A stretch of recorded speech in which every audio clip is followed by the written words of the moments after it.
तो गाइस आज हम वीआई की जो ऐप है यानी कि आइडिया और वोडाफोन जो टुगेदर हुए हैं उसके बाद इन्होंने अपनी नई प्ले स्टोर पर ऐप लॉन्च की है वीआई।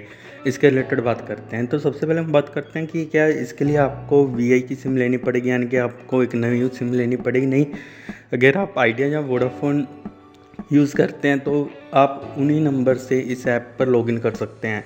वो कैसे करना है, आपका जैसे ही ऐप इंस्टॉल करोगे आपसे ये ओटीपी मांगा, आप स्क्रीन पर देख पा रहे हो। जैसे ही आप अपना नंबर फिल करोगे ना, आपके मोबाइल पर एक ओटीपी आएगा।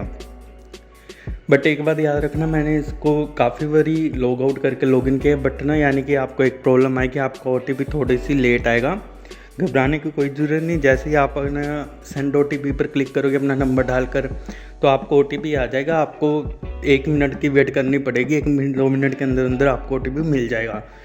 यानी कि अगर आप अदर्स ऐप पर देखते हो तो जल्दी आते हैं। अगर हम इसके आगे बात करें तो आप जैसे कि स्क्रीन पर भी देख पा रहे होगे, इसके आगे आपको नॉर्मल चीज़ें मिलती हैं, रिचार्ज वगैरह जो भी, हेल्प स्पॉट, वीआई। ठीक है, अगर हम इसके मेन्यू में जाएं फिर वही सभी ऑप्शंस आ जाते हैं, recharge for others, SIM home delivery, ये सभी सेम ऑप्शन है। बात आते हैं कि इसके बेनिफिट्स क्या होंगे हमको, और तो और जो क्या ये ऐप हमारा कोई डाटा ले सकते हैं, या फिर जैसे काफ़ी जो कह रहे हैं कि लैग हो रही है या बैटरी प्रॉब्लम दे रही है। देखिए, मुझे कुछ इतना तो लगा नहीं कि ये बैटरी प्रॉब्लम दे रही है, बट आपको तब भी शक है कि डाटा वगैरह का, जब क्योंकि नई ऐप है। मानते कि वोडाफोन आइडिया के, बट कई पर्सनस को होता है कि न्यू ऐप है, क्या पता कौन सा डाटा ले ले। जहाँ तो मैंने प्ले स्टोर पर काफ़ी इसके रिव्यू पढ़े थे, वहाँ पर लिखा था बैटरी ड्रेन वगैरह। अगर आपने इस ऐप को इंस्टॉल करना है तो कर लेना, क्योंकि इस पर ना एक ईजी वर्क हो जाता है कि यानी कि जो ना थोड़ा सा इसकी स्पीड ज़्यादा है। यानी कि अगर आप डाटा वगैरह चेक करते हो, मेरे मोबाइल में तो है, मुझे आपके मोबाइल का नहीं पता। हो सकता है कि ऐप की जो स्पीड है, यानी कि जो भी आप करना चाहते हो, मोबाइल का डाटा कितना बचा है वो सब चेक करने की आपके एरिया में कम हो।